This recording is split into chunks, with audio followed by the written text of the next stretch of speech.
Simplify, चलिए इसको simplify करते हैं। देखिए जब कभी भी अपन सिंप्लीफाई की बात करते हैं तो वैसे अपन मेनली बोर्ड मास का इस्तेमाल करते हैं, लेकिन यहाँ पे तो मेनली ट्रिग्नोमेट्रिक इक्वेशंस आपको दे रखी है, इन्हीं को सोल्व करना है। तो बहुत आसान सा सवाल है, लेकिन यहाँ पे अगर आप देखेंगे तो 32 और 58 ये दोनों नॉन एंगल्स नहीं होते हैं, मतलब इन पे अपन को साइन और टेन की वैल्यू नहीं मालूम, तो फिर अपन वैल्यू पुट करके तो सोल्व नहीं कर सकते। इसका मतलब है कि अपन को ट्रिग्नोमेट्रिक आइडेंटिटीज से ही चलना पड़ेगा। तो यहाँ पे आप देखिए कुछ ट्रिग्नोमेट्रिक आइडेंटिटीज इस्तेमाल हो रही है। पहली ट्रिग्नोमेट्रिक आइडेंटिटी है 1 plus tan square theta equal to sec square theta. दूसरी ट्रिग्नोमेट्रिक आइडेंटिटी है कि 1 upon sec square theta equal to cos square theta. ये तो अपन सब जानते ही हैं क्या कि 1 अपॉन सेक जो है वो कोस के बराबर होता है, तो उसका स्क्वायर फिर कोस स्क्वायर के बराबर हो जाएगा। और इसके अलावा भी और भी आइडेंटिटी है जिनको अपन आगे देखते हैं। पहले अगर मैं इसकी बात करूं तो देखिए यहाँ पे आपको 1 प्लस टेन स्क्वायर 58 दे रखा है, तो ये आपके पास बन जाएगा सेक स्क्वायर 58।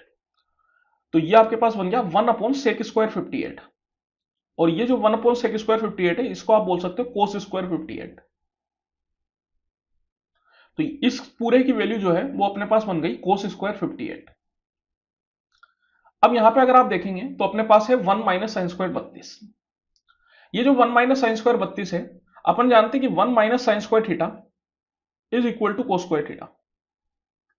तो फिर से एक और आइडेंटिटी, ये जो 1 माइनस साइन स्क्वायर 32 है इसकी जगह अपन लिख सकते हैं कोस स्क्वायर 32। तो अब अपने पास जो ओवरऑल वैल्यू है वो निकल के आ गई cos square 32 plus cos square 58। फिर से एक और ट्रिग्नोमेट्रिक आइडेंटिटी का यहां पे इस्तेमाल हो रहा है, वो है cos square A plus cos square B equal to 1 if A plus B equal to 90। अगर ए प्लस बी 90 हो तो cos square A plus cos square B जो है वो 1 के बराबर होता है। 32 प्लस 58 अगर आप जोड़ेंगे तो 90 के बराबर आएगा, दैट मीन्स कि ये 1 के बराबर हो जाएगा। तो इसका जो ओवरऑल आंसर आएगा वो कितना आएगा, वो आएगा 1 के बराबर।